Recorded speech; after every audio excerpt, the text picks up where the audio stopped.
Hello and welcome to episode 113 of the Cutie Art Crusaders for September 9th, 2014.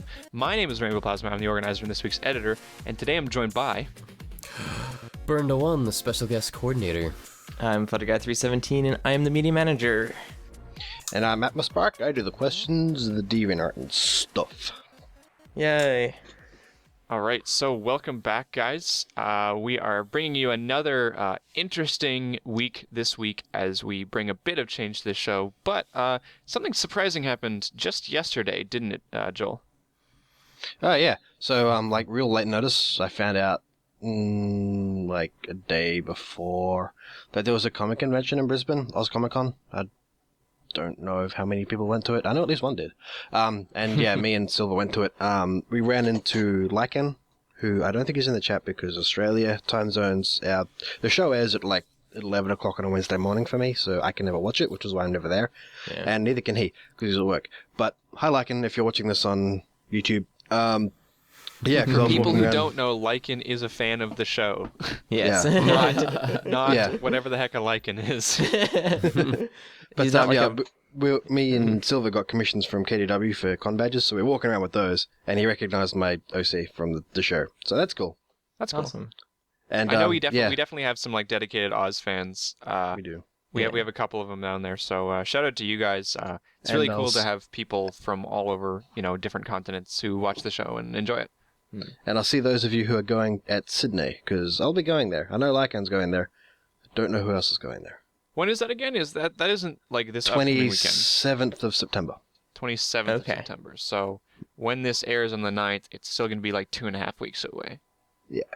Okay. Yeah. Cool. Something like that. We're driving down, so it's going to be like a 9-hour drive. How many days is that con? 2. Just a weekend. Okay, so it's just the Saturday, Sunday? Yep, and then driving back on the Sunday night. Yeah, honestly, I think that's kind of a good idea because oftentimes I find with cons, like especially when they're starting out, they try to do the 3-day thing, and I think that's kind of a mistake at the beginning. And it kind of just goes with the general thing that a lot of cons try to do too much too quickly, and it kind of implodes on them. Yeah. Yeah, I think like it works for the larger cons because there's so much going on. Like I know BronyCon at least had a full schedule and everything.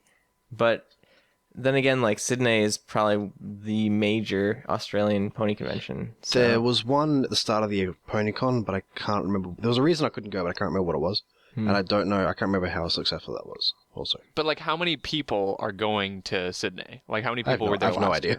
I have no idea. Because like you have to look at it from like an amount of people going. Because I suspect it's probably, I don't know for sure, so I could be completely wrong, but I suspect it's probably less than BronyCon.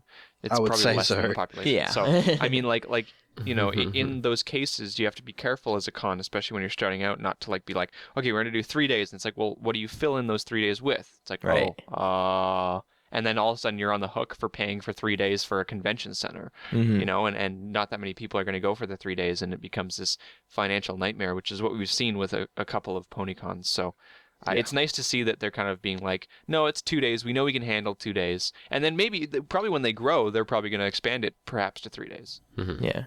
Maybe. There was a con recently that did 4 days. I don't remember which one it was. I don't remember if it was PAX or... I think it might have been PAX Prime. It might have been.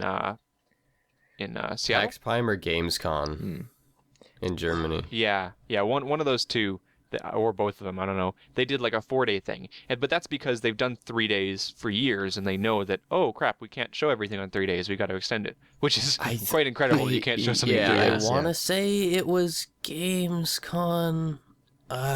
Because like one of the bigger conventions like PAX or something, it was getting to the point of E3, but they wanted to let like people in, and they wanted to be a people con, like an everyone can go con. So day one, the first day of like their 4 days, it was just like industrial people or commercial like individuals, and then the other 3 days were open to everyone. Is kind of like how they did it, I believe. Okay, but I don't remember. I remember hearing about it on the Rooster Teeth podcast. They were talking about it. Yeah, apparently PAX Prime was also 4 days. Yeah. Okay. Sweet. Yeah, because I could imagine that like gaming conventions have gotten so large that they can't really fit in everything in on 3 days that they want to get in. Yeah, and I guess if you want to keep expanding, then you kind of go into and I think PAX could do it because it was over that weekend of Labor Day, September 1st. Okay, yeah. So they got away with it because that one extra day, they could still have a bunch of people coming in because a bunch of people were off of work and off of school and stuff like that. Yeah. Cool. I'm sure there's diminishing returns if you want to like go into the week and have a con. Not that many people are going to end up coming. A lot of the times with the cons, we hear that if they do Friday, Saturday, Sunday, which is I guess the typical con experience, the Fridays are usually like much less attendance because people are stuck in work or school. Yeah, exactly. Yeah, well, even like BronyCon this year, I kind of noticed that on Saturday things kind of got a bit more busier. Like it was packed throughout the 3 days, but Friday was definitely less packed than Saturday and Sunday. Yeah, I'd say Friday and Sunday were about the same, people, and then Saturday was like more for sure, for sure. Yeah. For Anyhow, sure. moving on from cons, Rainbow Plasma, we're going to start doing something different with the podcast. Do you want to talk about it a little bit? Yeah, so I mean, like this has been something that's been a couple of weeks in the work, as you guys have seen the last couple episodes, that we've kind of taken ourselves and we've moved back a little bit from the themes that we were doing because we found that over the last like 100 episodes or so, we've gone through so many themes and we've done so much art that's grouped into these categories that nowadays it's becoming more and more difficult to be able to group things into categories, and it means that we're not necessarily putting forth art that we always are huge fans of, and to us that's not really what we want to start doing, and so there's a lot of reasons why we're choosing to do this, but from now on I think the themed stuff is going to be like a special occasion as opposed to what it was for the last 112 episodes or 110 episodes or whatever, where it was like there's a theme every single week unless there's a guest, So now what we're going to do is we're going to switch to a format where every single week each one of us brings an art piece. So this week all four of us have picked an art piece that we particularly enjoy and want to talk about on the show and want to feature. And then we will all talk about those. And for special occasions, much like, for special occasions with guests, we'll change the format up. If we have a theme in mind and we have enough art and it kind of comes together naturally, something like the Golden Oaks Library episode that people really enjoy, then we're absolutely going to do that, and it's going to be a themed episode. Or occasionally we might pull out something like, hey, we should all four pick a piece that has to do with like Flufflepuff or like something to do with this, right? Yes, please. We want to focus on that. Or like Humanized or something like that. So like we're not gonna like throw out themes because I think there's a lot of benefits to themes, but it's also been increasingly difficult, and I think we've started seeing like diminishing returns from these themes that we're forcing ourselves into. So we're kind of loosening the format a bit, and so from now on the regular episode is just going to be the four of us or however many people there bringing in art for us to feature and talk about, and so yeah, that's basically it. Hopefully this means that more people can just send in art to us if they want to see it featured, because we no longer need to fit it into a theme or have it, match up perfectly with what we're trying to go to. And it means that we can feature art that we normally wouldn't, because we would look at it and go, oh, well, we've already featured this, or, oh, we can't think of a theme for this, so it opens us up a bit more. Yeah. I mean, I think like for more technical stuff, like when we ever get around to doing perspective episodes, that like then we'll kind of concentrate on a themed thing, but it has gotten quite difficult over the past 2 years to kind of start coming up with new themes that don't A, overlap with previous themes, and B, feature art that we actually want to have on the show. So. And also, we don't want to start, we can start making up themes that'll fit, but then they'll be boring or they won't make sense. Yeah. And like that's not the point of the themes. When we first started, the point of the themes was to be an interesting, cohesive kind of way to bring the art pieces together, and it also was a way for us to encourage us to look deeper for art. And now that we've done that for 100 and whatever episodes, we know how to look for art, and so we've had our horizons broadened a bit, and we're going to keep doing that, but we're no longer forced to, and we're no longer running out of ideas. Yeah. So yeah. So with that being said, I guess we should jump right into the art. So who wants to go first? I vote burned. You're supposed to volunteer, not volunteer other people. Can I also Too vote bad. Burn? Burn has been volunteered. All right, well, Burned, apparently you have been volunteered against your will to have your art piece be featured. So why don't you go first? All right, sweet. I was wondering how we were going to do the order thing, if you're just going to go Max, Burn, Ted, Nah, Joel, I do think something we different. could mix it up and just see, who wants to go first and if someone, that kind of thing. Oh, yeah, of course. Or if someone doesn't want to go first and then votes someone else to, Yeah, much like today. Fantastic. All right, move the orientation of my tabs here. Alrighty, so a piece that I have seen recently that I really enjoyed for a couple of reasons, because it's really different from the type of pony fan art that I normally see, is a piece called Sakura Pony - New Pony OC by My Magic Dream, who's an artist we've featured previously. And I thought this was really pretty because it caught my eye because of the colors, which is why I clicked on it. And like everything from the background to the colors that My Magic Dreams used, I just really enjoyed.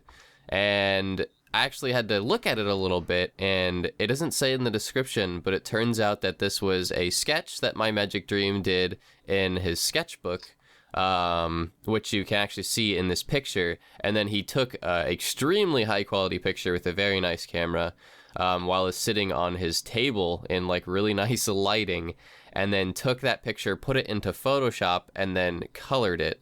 So you can see the color palette that he used digitally on the left-hand side, which I thought was also really nice that he included the kind of colors for this Pony OC and also for this. It looks like he left out some of the colors for the scene, but for the colors for the OC. And colored in the background to almost look like it was watercolor or markers or something. So when I first clicked on this, I was trying to figure out whether it's like traditional or digital or what have you, what it was. And it turns out that it was a traditional inked drawing that is absolutely fabulous and stylized, and then colored over digitally with some Photoshop magic. And obviously probably a filter thrown on top of it or something. And it looks like there's a vignette as well. Yeah. I had that same thought process. I looked at it and I thought, this is totally watercolor. And then I looked at it again and it's totally not watercolor. And then I looked at it again. I was like, okay, so it's not actually traditional. So that was pretty cool. It made me look at it like 3 times. Yeah. Exactly. At first, when I looked on it, it was on my phone. And I was like trying to zoom in on my phone. Like, this isn't working. I can't tell. So then when I brought it up on my computer, I actually sent him a note and asked, like, is this traditional or digital? And it turns out that it's both. I like his cool. His thought process in making it. So I randomly thought up of a new pony I see the other day in the middle of the night. Go figure. It's the best way to come up with OCs. Yeah, I really like. I'm not sure how to describe it. I'm not sure like what the right word is. I'm going to use the word composition, but it's probably wrong. But I like the strange kind of layout almost of the way that this picture is done. Like the picture itself is on a sketchbook, but you can see the sketchbook, and you can see the surroundings of the sketchbook. So there's like an art piece, and then there's this strange framing that was created when the picture was taken of it. Mm-hmm. It's very That's what I was different gonna from say. anything else I've ever seen. That's what I was going to say. It's framed really well with that like the wooden desk background, and you can see the sketchbook itself at the top and bottom is blurred, so that sort of gives you that effect of like framing it. It focuses you on the character. Right. Yeah. Yeah. It was just so interesting to me that it's like they actually put the sketchbook, and My Magic Dream has done this occasionally. I think a couple of times where you can see the piece of paper that it's drawn on, and it's very obvious this is in a sketchbook, and this is drawn on a sketchbook, and then there's other digital influences thrown on top of that. And so it really like messes with your brain, and it really influences you to be like, oh, this must be traditional. And then as Bernd was talking about, it's not all traditional. Yeah. And then like the choice to like look at the top of the sketchbook, how like some of the colors aren't complete on the edge of the page, and it looks like it's sketched. So like even the colors like done digitally are kind of like sketched onto the drawing as if it were like an actual traditional drawing where like the edges would be unfinished. You know what I mean? Right. Yeah, I really like a lot of these kind of art in real life pieces that people tend to do. I know like some people will have like the art kind of interacting with them as they're drawing it, or they'll like do like what My Magic Dream did here, where it's like art and then there's some surroundings, and it kind of gives it, well, at least this piece kind of gives it a rustic feeling just because of the wooden desk behind it, but I like it. It's neat. Yeah, I like that that effect that you get, the art crossing over into real life type thing. Yeah, like you said, we've seen that a couple of times with a few different people, and every time I think, wow, that's kind of cool. Yeah, it's a fun aspect to incorporate into art if you're making it. Also, I cannot believe that is digitally painted on traditional medium, because that is like so fantastically done. It really does look like a watercolor that was on the sketchbook. Just out of curiosity, Bernd, how do you know that it's digital coloring? I asked on DeviantArt through a note. Cool. Cool. Look at me, I'm all prepared plus for this. yeah. Plus the whole palette there too. That should be a thing everybody can do. Feel free to ask the artists, because they'll usually be happy to tell you. Mm-hmm. Yeah, sometimes people get it in their minds. It's like, oh, I can't ask them. It's like, why not? They're people. Yeah, most of the time. There's a lot of times with like really popular artists where it's like they're so overwhelmed by like notes and comments that they just can't get to them. It's not like they don't want to. It's just they lose it in amongst the stuff. Yeah, that's fair. A lot of fabulous artists like My Magic Dream or whoever who don't have like the hugest fan base following ever, that they're always just swamped by it. Like really enjoy when people ask them questions and stuff about the art. That being said, My Magic Dream sometimes neglects DeviantArt and doesn't post there very often. Fair enough. Yeah. So what I really enjoy about this piece is that it's featuring an OC. And I really like featuring OCs because I think OCs are a hard thing to really judge, because they often hold so much more weight for the people who make them and who they're associated with, and so it's hard for other people to relate to them, but it also gives people a great opportunity to flex their creative design muscles when it comes to the characters, and I think that when done wrong it can be like really jarring and really but when done right you can really see like the creative process, the creativity that goes into it, and some really awesome design elements here that really differentiate themselves from something we might see traditionally on the show. So like for example in this piece, like this one having long flowing hair that's got like a gradient that goes from dark to that, like that pink to that lighter blonde, and how that meshes with the background, and that's really cool and original, and not something that you'd necessarily be able to do with just a random character that you'd pick out. Yeah, I like that fading of colors. It reminds me of Nocturnal Pony's OC, where it kind of like has that fading or gradient in the hair. Or is it just bright orange? I forget. But I like the fact that like the hair, like up close, like in the bangs and stuff, it is very dark. It almost looks like black, and then it has some like pink highlights and white specular lighting in there. And then as it like gets all the way to the tips of the hair that's like all flowing on the ground and stuff, it fades that lighter pink. And you mentioned the framing of how it's kind of just this picture that is in a notebook, and then it's a picture of that. So like a picture of a picture, you know what I mean? Yeah. Picture of a drawing. Yeah. Like the actual composition of what's drawn, so in ink and color, is also really interesting to me. It's kind of fascinating, this little like world background foreground that My Magic Dream created with like the colors and just the ink. So like if you take away the colors, you have just the character with their hair flowing on the ground, and then this like cherry blossom tree like built around the character, framing the character, almost kind of like covered.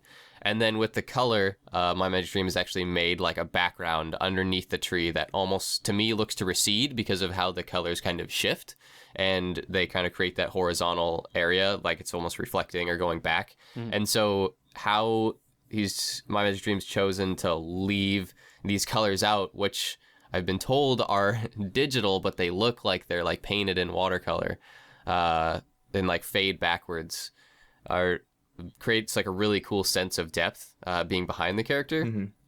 And also the hair like flowing on the ground, it looks like it's in water, and like the blossoms kind of look like they're floating, but it could be ground. I think it could be both. It's kind of like colored in like a cool blue, and the character doesn't look like she's like in water or anything. It's just how the hair is, and like with the highlights and stuff around the hair and kind of like the petals all on the ground, it looks like it could be water or whatever. But just I I really, really enjoyed the style. It feels very anime-esque. Like the eyes are very uniquely done, which is kind of like unique to My Magic Dream. Yeah, I think And that then that's an inspiration for My Magic Dream for sure. what is it? The leaves and like flowers and stuff. It's a really, really awesome way to do leaves and flowers traditionally. That's kind of like a old, I don't know if you want to call it technique or trick, where you kind of draw some of them and draw half of them and draw edges of them. There's a lot of really awesome like artists or illustrators who use that kind of technique that My Magic Dreams use for like the leaves here, and then obviously colored everything in to make it look like it's actually a cherry tree. But very cool stuff. Yeah. I just really enjoyed this piece. Thought it was beautiful. Thought the color was beautiful. The character was beautiful. So I just wanted to quick up briefly with Quick up. yeah, quick up. Bring up quickly. With I didn't want to correct myself. I was going to run with it, but hey, thank you for that. I just wanted to say quickly that with the back on the OCs thing, it also offers artists another level of creativity. So if you've got like a scene or like a setting in your head, and you think, what character, what pony would this fit perfectly? What character would fit in here? And you can't think of one. You can make up a character that would fit that scene, rather than the other way around. Which I think offers another great level of originality and design that you can come up with. Yeah. Because this isn't so much an OC that's just created to be an original pony. It is like an artistically beautiful character that fits in with the scene that is chosen to be kind of the style, or what do you ever want it, the OC's thing, Sakura, cherry blossoms, whatever. Anyway. Yeah. Just one last thing really quickly. For God's sakes. Sorry, this is a great piece. Just kind of going back on your point, Burned, I really like how My Magic Dream, using like value shifts and color shifts, kind of does give this a very broad sense of depth. And it's kind of interesting because it's placed in the real world. Like you can see the real world surrounding the piece, so that has depth to it, and then you get this kind of depth in the piece as well, even though it's on kind of a flat medium. So it's an interesting kind of juxtaposition on that. No, that's a good point that I kind of missed, where like purposely placing the character in shadow and making it darker than the rest of everything around it puts the character in the midground, and then all of the light colors that are around the character in the background, which makes them recede because this character is a different value than everything else. Yeah. It also makes it look like sun is beaming down on the character because of the choice to leave some of the colors on it. Right. Well, even like the light colors. Like her strand of hair to her right side is like a very dark coloring on it, and then kind of right next to it is the brightness of the background. So very cool. So I'd like to read an excerpt from Wikipedia before we move on. Okay. This is from wikipedia.org/wiki/exclamation_mark. And it says here, the exclamation mark or exclamation point is a punctuation mark usually used after an interjection or exclamation to indicate strong feelings or high volume. Similarly, a bare exclamation mark with nothing before or after is often used in warning signs. So perhaps... now that we know that definition, we can move on from the art pieces so other people have a chance to feature their stuff. Okay? Yay, recording inside jokes. Do you want to go next? No, I don't want to go next, but I will go next because otherwise I fear that I will spend only 5 minutes on my piece. So I'm going to keep this one concise, shall we? Okay, so the one that I chose for this episode is something I've been trying to get on for a long, long time, and it's called Memento of the Times Long Gone by Husi. Now, there's a couple things that I really like about this piece, but I think the thing that I really enjoyed the most is the lighting in this piece. The way that it's done to make you feel like it's so very bright up in the top right-hand corner there, but the way that it doesn't overpower the piece, and it casts really, really nice shadows and gives really good lighting for the scene, and it also has this sense of dustiness to it just by the way that the light is manipulated and the way that you can see kind of the dust in the air through the light. I think the lighting really brings this piece together and makes it stand on a higher level above other pieces that I might be looking at.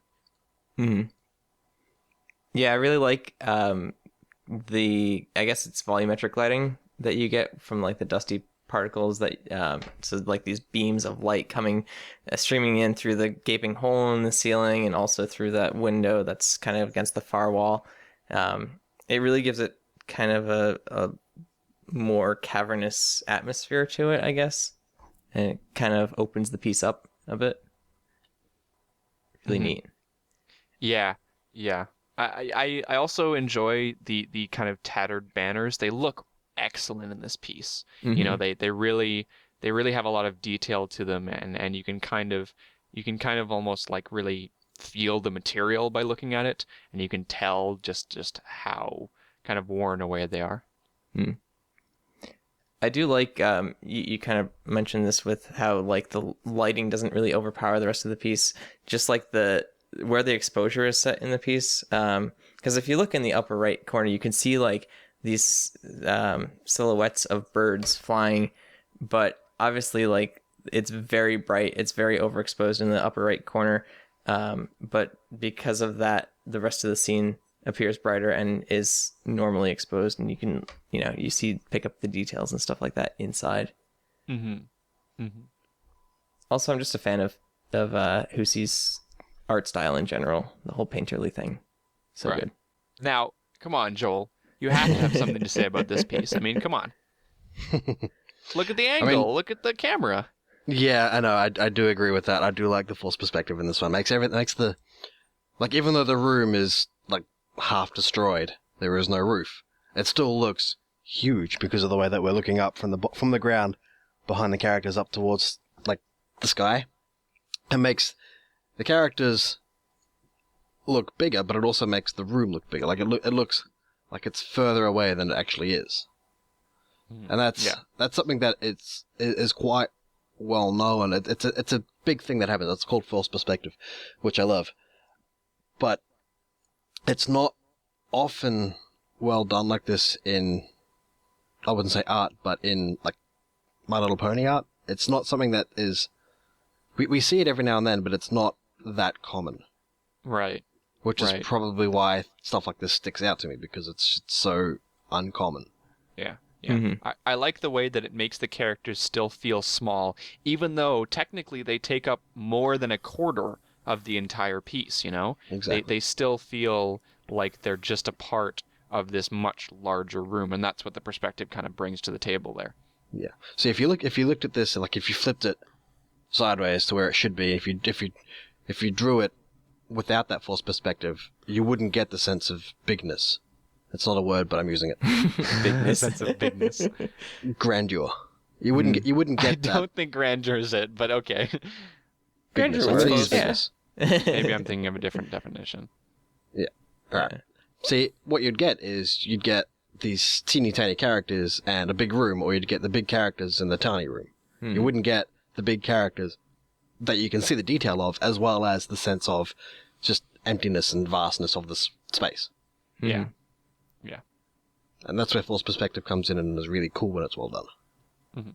Yeah, and it's really well done when it's subtle like this, because like you were saying, Rainbow Plasma, that like they take up a quarter of the piece, but you don't notice that they take up a quarter of the piece because of how the whole piece is laid out. But you oftentimes see pieces where you can tell that they're definitely trying to use that technique because things are a lot bigger than they should be, or a lot smaller than they should be. Or you see pieces where they don't use it at all. But in this piece, it's really well done and it's very subtle. Yeah. Yeah. I also enjoy the fact that there's definitely an angle to this entire piece, not just from the camera movement, but in the way that everything's kind of facing. So the light is coming down from the top right to the bottom left, and the character's eyes kind of line up with that. And this entire piece kind of falls along that diagonal really nicely, and it really makes it so that your eyes kind of follow that diagonal, whether or not you start at the light and move down to the characters, or start at the characters and you look at where they're looking with their eyes and move up. It's interesting because you can start in either place and end up looking at those two things interchangeably. Well, it's also interesting because there's no horizontal or vertical lines that I can see in the piece. Maybe that like top of the whatever that like balcony is. Yeah. But still, it's like it's a very slanted piece in all aspects. So it's interesting. It's kind of, it's almost a bit jarring, but in a good way, because it makes you kind of stop and think about the piece. And well, I think it kind of lends itself to this again, this sense of like discovery and this sense of like action is happening in this moment. Like they walked into this room and the reveal is happening, like because that sense of diagonal gives you that sense of action. And while nothing in this piece is really moving too much, it kind of helps contribute, at least for me, the sense that like this is like something that's happening. It's a discovery being made as opposed to them just walking in a room, Yeah. Right. Well, that's all I have to say about it. Yeah. Fantastic piece. I know you've been trying to sneak that one in for a while, so. Yeah, I was gonna put in a couple episodes, and then we decided not to do them. So Yeah. I've been trying to get this in for like half a year now. So I'm glad I finally got to do it. Yeah. Yeah, it's extremely unique. I actually haven't said anything about it yet, but I know are we running on, or do we have still plenty of time for this piece? If you want to bring up a point, you can. I just don't want to leave the last person hanging. We'll eat into the questions. It'll be okay. Okay. So that, like, you guys mentioned pretty much everything about it, but just how Husi has tilted this is just really fascinating. Like, I'm trying to like rotate it, and even if you do like actually like rotate it on its side, there's still perspective going on. So all the lines are still going to a central vanishing point, which is actually off the side of the canvas. So it's actually like it's way in the bottom right of the canvas, like way off of the screen. But you still have like the entire wall next to them is all like going in and pointing, and giving it that space. And then what's also interesting is kind of the stairwell and that window where they're looking at almost like takes itself out of this like interesting angle and almost looks like it's not like a normal angle. But then the characters in the wall are huge, like blown out of proportion. It's almost creates like this sweeping motion where like everything on the left hand side is tilted and jarred, and then like sweeps up and like almost curls up into where this like staircase is that doesn't look like it's at an odd angle. Right. But it's still on a slight tilt, but it's not as tilted. So like what I want you to look at is look at the window and look at the angle of the window, and it's almost straight. It's still a little tilted, but then look at the pillar by Twilight. Look how much more tilted the pillar is in comparison to the like the background where we're looking, where the staircase is. So there's an actual shift in the angles that we're looking at. So it makes the angle on the left-hand side way more extreme than where we're looking on the right. So with the flags, the sunlight, and the stairwell, it's actually more like normal seeming in that it's at a correct perspective. Like even the stairwell, like the base of the stairwell is actually one of the few horizontals in the entire piece. And then everything else starts to kind of like tilt and like build upwards. But then the left-hand side of the piece, I mean, it's completely like shifted. Just look at the ground they're standing on. It's at like 35 degree angle or something crazy. Yeah, So there's definitely just- like a curvature to it. Yeah, so how all the angles and everything are built up is clearly to make this, like you guys said, seem grand and seem huge. Well, it seems like the way that we're viewing it is almost through like a very wide angle lens, not quite a fisheye, but you know what I mean, like where it kind of distorts it a little bit, so that, you know, on the right side everything looks normal, and on the left side everything is very angled, kind of. Yeah. It's almost like Husi knows what he's doing. Almost. Almost. There's definitely some tricks at play here that lend itself to why this piece seems so epic. But it's very cool, and I'd love to hear what Husi would have to say about it. Well, you know what to do. I've contacted him. He's not interested. Oh. Well, No. we've already definitely talked about what we seen in it, so why don't we move on to the next one? All right. Joel, you want to go last? I can go last. Okay. So my piece that I brought up is called Spectrum by Q Steel. And this has been sitting in my favorites for a long time. And we just haven't really had a chance to bring it up on the show. But I like it. It's a very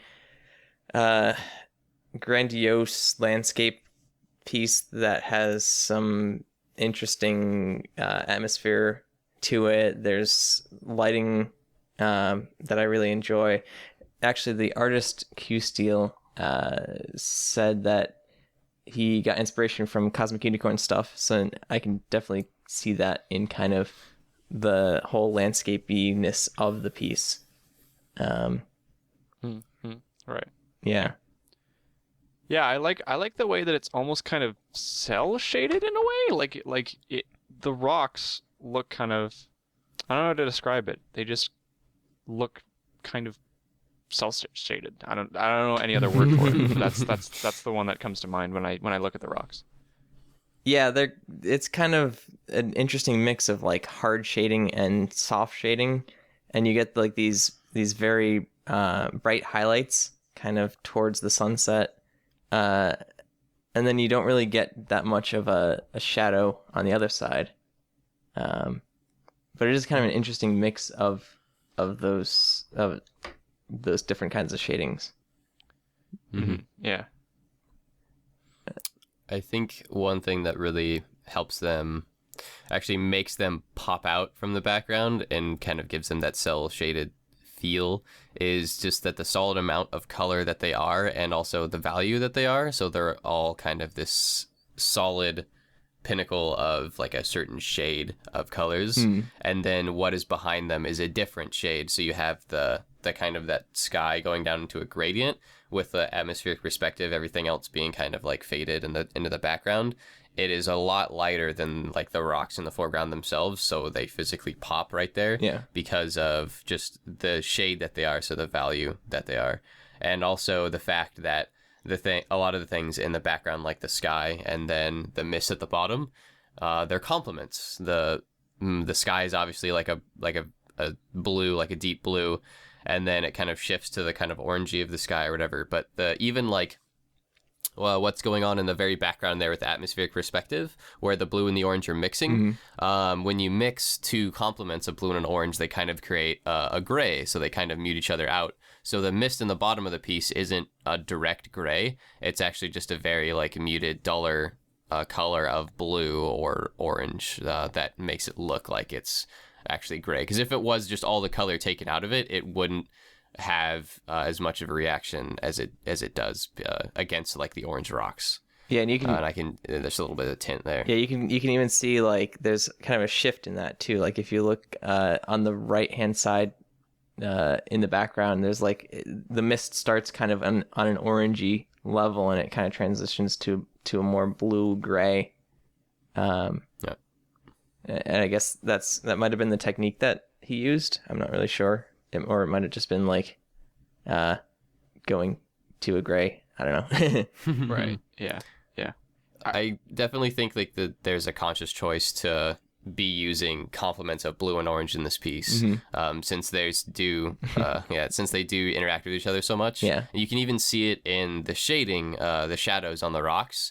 What is it? Because something, again, we always like to mention is that warm light will cast cool shadows. So the artist has used blue to shade the right side of the rocks in certain areas that he wants to be darker on different parts of those spires.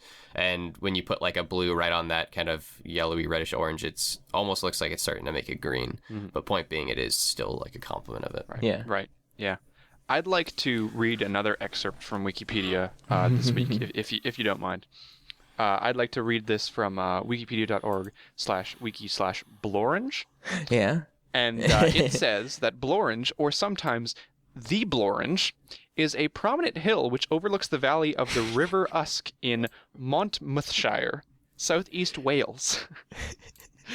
So, Interesting. I just learned this recently, and not to take away from your Blorange point, but apparently Blorange is already a thing.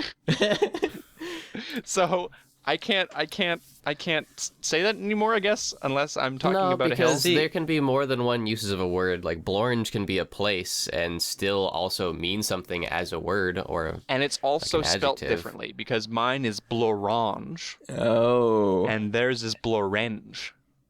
Yeah, you're not pronouncing it correctly then. Exactly. We need to start doesn't take away from our word. Blorange. See, here's what ended up happening is someone saw our episodes and then they were like, "Oh, that's a perfect name for this place," and they But this renamed the hill place. is in Random place southeast in Wales that's existed for hundreds of years.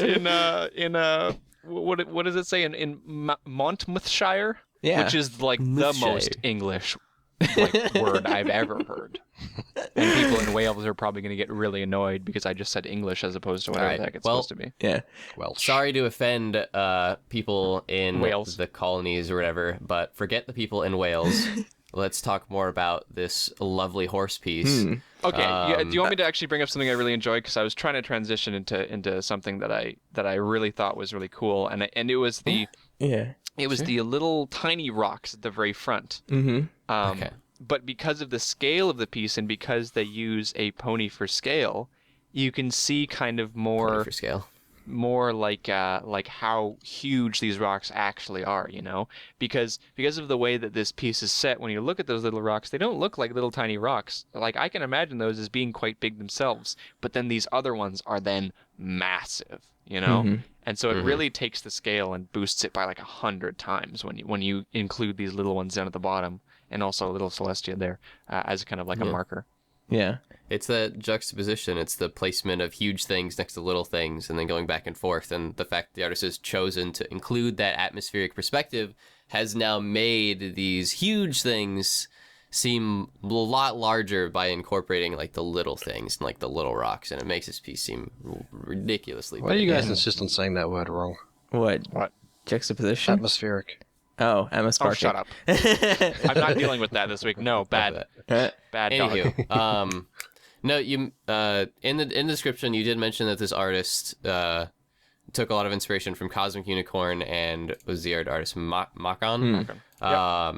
I can definitely see that because when I first saw this, I actually thought it was the Cosmic Unicorn piece. Yeah. Like when I first saw it, I'm like, oh, like I feel like I recognize this one, but because it has using the atmospheric perspective, the style tends to lend itself a lot close to the stuff that Cosmic Unicorn would make, and also the style of the character, the style of Celestia. If you actually zoom in, because this is a huge resolution, if you actually zoom in on Celestia, it is like also very similar to how Cosmic Unicorn would draw her ponies.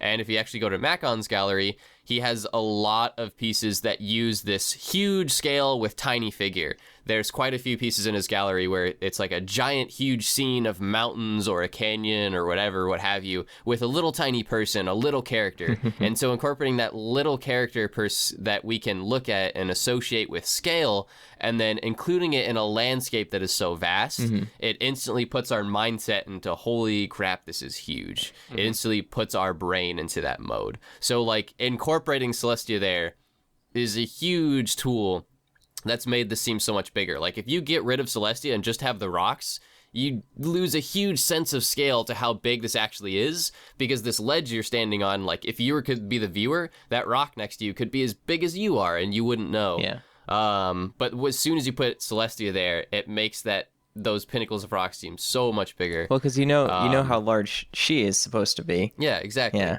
So your brain has something to associate it with. But anyway, I could definitely tell where Q Steel is taking inspiration from Cosmic Unicorn and Makon. And I'm really happy to see that he incorporated artists that he took inspiration from, because I could definitely see that in this work. So. Yeah. I have two things You get about to pick this piece. One. Yes. Oh. We are running up on time. Okay. Oh God. All right. I'll go with this one. I really like how Q Steel has done kind of this transition in the sky. You have like a starriness in the upper left-hand corner. It kind of transitions over to the right-hand side where you get these stars popping up. And then as you get brighter, like towards the sunset and the more bluer atmosphere, or the lighter blue atmosphere, the stars kind of disappear. They fade away. Which Light pollution. Yeah, like you would actually expect in real life. So I like how he's done that. Yeah. All right, cool. Cool. All right. Well, we should definitely move on to our last piece. So Joel, take it away. Okay, so my one this week is called Pinkie Pie and Magic Mirror Color by Alex Makovsky. I said N because that's how it's spelled, there's no and. Pinkie Pie and Magic Mirror by Alex Makovsky. And obviously the thing that sticks out to me about this one is the tremendous use of color. There is just color everywhere. It's like somebody sneezed a color onto this. Sneezed There a is- color onto this. Yeah, there's I just think he color means all over the sneezed place. many colors. Yeah, sneeze many colors. Many It's like people the- sneezing individual colors onto this. Yeah, I wanted to bring this one up in like the false color episode that we did, but I didn't. So here it is now. Yay. Yeah, like you can just see there's blues. Like, why would there be blues in a pinky piece? There's blues, there's greens, there's pinks, there's oranges, there's purples, there's There's a Everything. giant bright white light out the left-hand side. You know? yeah, that. Yeah. The only thing that's really like of the those. proper colors is the plant and the cone on Rocky's head. Well, not the cone, the party hat. On Right. Rocky's head. Mm-hmm. In the Yeah, mirror. yeah. Everything else seems to definitely seems to be this really like jarring aspect of the piece where you have all of these colors just kind of like mashed together in an interesting way that's definitely non-traditional. Yeah. It's not It's- definitely not the usual way of putting colors together, that's for sure. Yeah, it's Yeah. very iridescent. You get like is. these kind of rainbow effects, especially on Pinky's hair and in her like wings, and also a little bit in the background too. Wait, Pinky has wings? Wait, yeah, no- what? It took me the theme of this one is she's looking into a mirror at herself, and in yeah. the mirror is her as an alicorn. Right. Yeah. Yeah, I like kind of these more experimental oversaturation pieces because it kind of makes you stop and think about the piece a little bit. But like in this piece, and I know in a lot of other pieces that we've featured by like IOPGO and other people that do these kind of overly saturated pieces, like it is a bit jarring, like you said, but it's not completely out of place. Like the blue on Pinky could very well be lighting, just like very exaggerated lighting. Like it's, you know, it you can still tell who she is. The majority of the color is pink, a very oversaturated pink, but it kind of fits in, and like it is an interesting art style. I like it. Yeah. Yeah. Alex Makowski has had done a few of these, not to this extent where it's just crazy colors, but he's done a lot of oversaturated stuff, and he does it really well. He mixes it, like there's a Luna one that he's done with Cantaloupe in the background, but he does it in a way that it doesn't hurt to look at. Whereas sometimes you see these sort of things and you just have to look away because your eyes start to bleed. Mm-hmm. This one isn't one of those ones. And it also seems like the four main colors in this one are almost like CMYK, Yeah. you know, like printer colors, cyan, magenta, yellow, and black. Mm-hmm. They seem to be like he seemed to have picked like these 3 or 4 colors and just gone with those and picked like the neon version of those and mixed them together. Yeah. See, it's actually a really good point because there's one color out of all the colors that really stands out to me as odd or misplaced, and it's the green on Pinkie Pie's back, like the Pinkie Pie in the foreground. Like, out of all the colors that this piece is crazy, that dark color of green upsets me the most, where it seems the most out of place. Yeah. Like every other color is so psychedelic and bright that it seems to just like fit in because it is kind of that CMYK. And then there's the green. Green.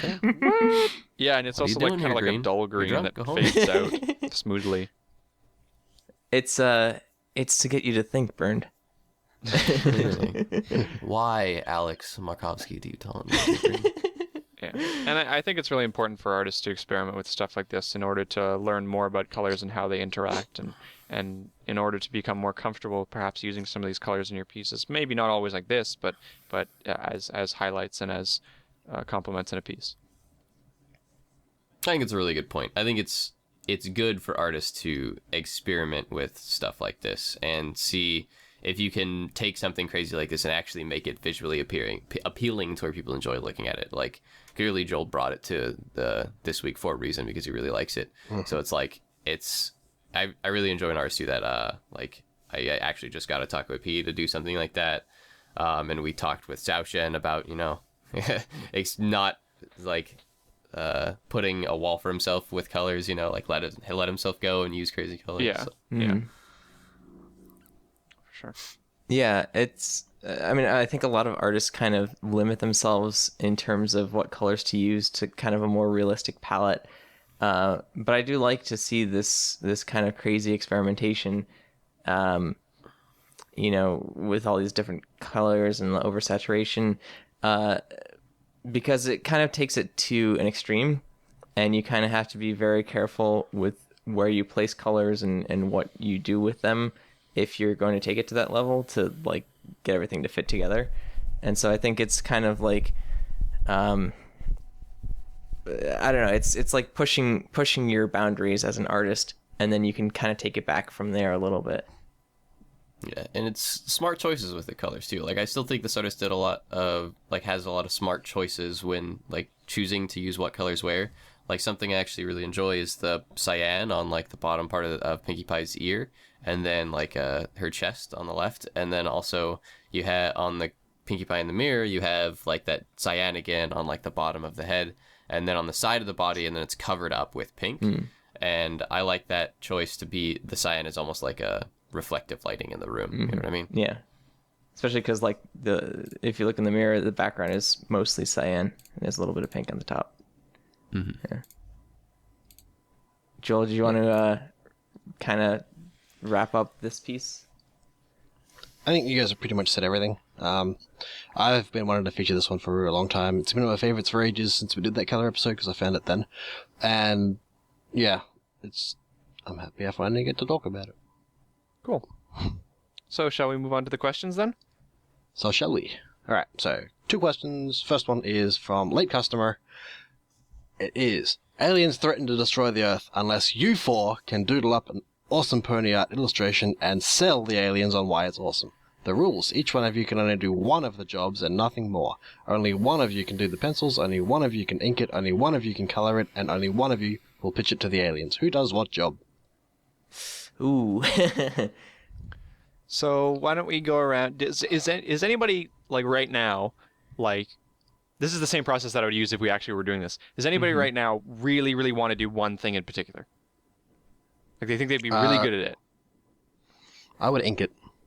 I Okay. prefer to ink it. I was gonna say ink it. Okay. Okay. Well, we got complicated. Burn, do you have anything in particular that you think you'd be down for, like 100% that role, or? Pencil, ink, color, talking. He's given us 5 jobs and there's 4 of us. No, there's 4. There's 4 jobs. This one. Yeah. Good counting, though. So pencil, Oh, yeah. ink, color, and then pitch. Yep. Yeah.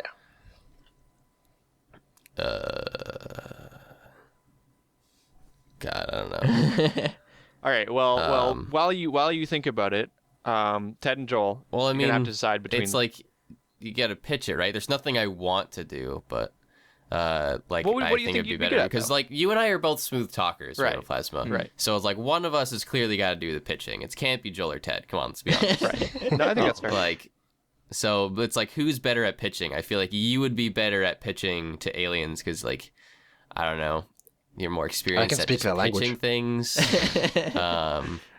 Yeah, I and feel like I I would also mess it up. also was gonna suggest that just because I think that you would do better in the other jobs than I would. Because I've been to like art school, man. I have like some experience. with Yeah, art and like stuff. I have like barely any experience in art, so I think you'd do better in the other jobs. You know what? I think you do really well, at doing the colors because I think that's, I don't know. I think you that do. out of the 3, the pencil, ink, or color, that's one that scares me the most, just because I've done it the least. But I have like the color theory class I took last semester. I really, really enjoyed with my teacher. So I feel like I definitely have enough experience to nail the color part. So All right, so I'll take the pencils then, because I've done a bit of sketching and I'm not terribly good, but you know, yeah. okay. Well, there's the, It's just the I'm Earth, right? so glad at all the confidence there and within our group. That being said, hopefully this never happens because I think that there are probably a better group of 4 people out there who could do some pretty amazing stuff. Can we turn this into like a movie idea? No, please. We can't even fill 10 minutes with this. We just have to fill 2 hours. Yeah, so it would be Flutter Guy on the pencils, Atmos Spark on the ink, Burned on the colors, and I would then pitch to the aliens. You make it sound like we're a band. Of course, I would be Yeah, the I was one. about to I say. would be the one that would die Flutter- if they didn't like it, because I would be Flutter the Guy messenger. and I may swap spots because I feel like I trust Flutter Guy's use of color. Yeah, I was gonna say coloring scares me less than penciling, just because penciling, you start with nothing and you have to like draw things, which scares me. But coloring, like I know basic color theory and can. And like we're still learning the pencil the ponies. Like you've been neglecting your Tumblr, which I should get on you for. Okay, so then okay, Bernd is on the pencils, Atmospark's doing the inking, Flutterguy's on the colors, and then I will pitch it to the aliens. There you go. Sounds good.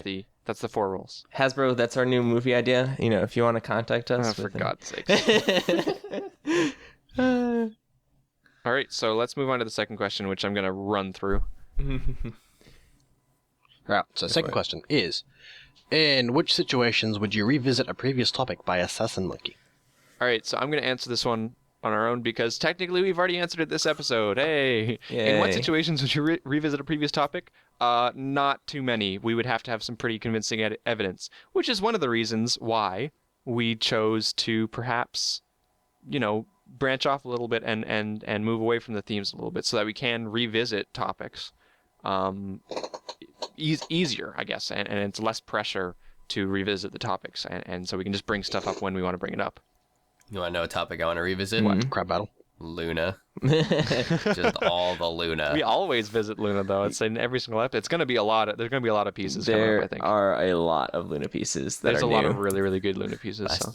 2 weeks ago, I featured 2 of them. Like, Yeah, exactly. Yeah. So yeah, that answers your question pretty quickly. One of the reasons why we're moving away from themes a little bit is because we want to start revisiting stuff more and not have it be contrived. So I think next week, we're not going to have an official theme, but I think we're going to end up all picking Luna pieces because Byrne just brought it up. And yeah. I don't know, man. I got a lot in my backlog that have nothing to do with Luna, so I'm excited. I don't know how you could do that. Like, Luna is... Shush you. Don't contribute to that. All right. Well, that's everything. So should we move on to the plugs then? Okay, I can do that. We have I'm going to do it backwards. We have the Twitter, which is @CutieArtCrusade. We have Facebook, which is Cutie Art Crusaders on Facebook. We have Tumblr, which is cutieartcrusaders.tumblr.com. Also, you can tag us at, the hashtag Cutie Art Crusaders. Yeah. We also have the DeviantArt, which is cutieartcrusaders.deviantart.com, and the email, which is cutieartcrusaders@gmail.com. Also, the YouTube, we've got some stuff there from various cons that we've been to, which is youtube.com/cutieartcrusaders. And of course, you can always go to the YouTube to check out these episodes. If you're watching on the live stream or whatever, you can head on over to our channel, youtube.com/CutieArtCrusaders, and check out the full episodes there where we're uploading them. And yeah, that's basically or other it for stuff. this week. And I and other just stuff. There's uploaded bonuses too. a new interview yesterday. Yeah. Oh yeah? What was that interview? The Arts and That Farts. was the Arts and Farts interview. Oh, was that Howard the and I one that you did in the hallway? Yeah. Yes. Yeah, okay, cool. Was that the art in the hallway or the fart in the hallway? Both, actually. Lovely. One and then the other. Yeah. Okay. Well, that seems like a great time to wrap things up. So, you know, can see excuse me? it's in the video. I'm sorry, what? No, don't worry about it. Spoilers. All right. Well, I'm going to completely censor that to make it sound 10 times as bad. But you should be ashamed with yourself, just for the record. Okay, so so please let us know. Again, we always value feedback, so please let us know in the comments or on DeviantArt or wherever you can reach us how you what you think about like new formats and stuff. And as we experiment with stuff, it's really important that we get some feedback from some people. So feel free to let us know. It's one of the reasons why we are choosing to kind of move on with this lesser theme stuff, is because people really responded positively to us kind of moving away from that. Yep. Go tell me I'm pretty on YouTube. Yeah, go tell Bernd he's pretty everywhere you can. And then he will grow into a giant dragon who will hoard things. Be a dragon. Like that one dragon episode butterfly. of, what was that called again? Dragon Shy? No, it's not No, Dragon Shy. no. It's not it Dragon wasn't Shy. Come on now. Spike Want. That's definitely not the episode title. Anyways. Spike's a jerk.mov. Anyways, that one episode. So, All right. Because we're doing this new format, if you want to send us art through any means possible, I guess on DeviantArt is probably the best way. We'll take a look at it, and if we like it, we'll put it on the next episode. Yeah, like we might like it so much that we bring it onto the show. So feel free to send us some art stuff if either made by you or other people. It doesn't really matter. Yeah.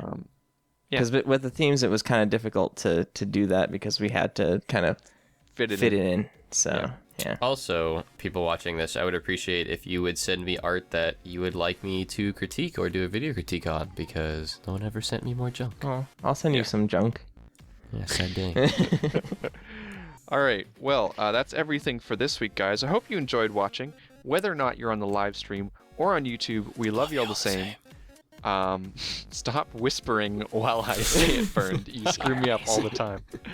Anyways, my name is Rainbow Plasma. My name's Bird. My name's Flutterguy317. I'm Atmospark.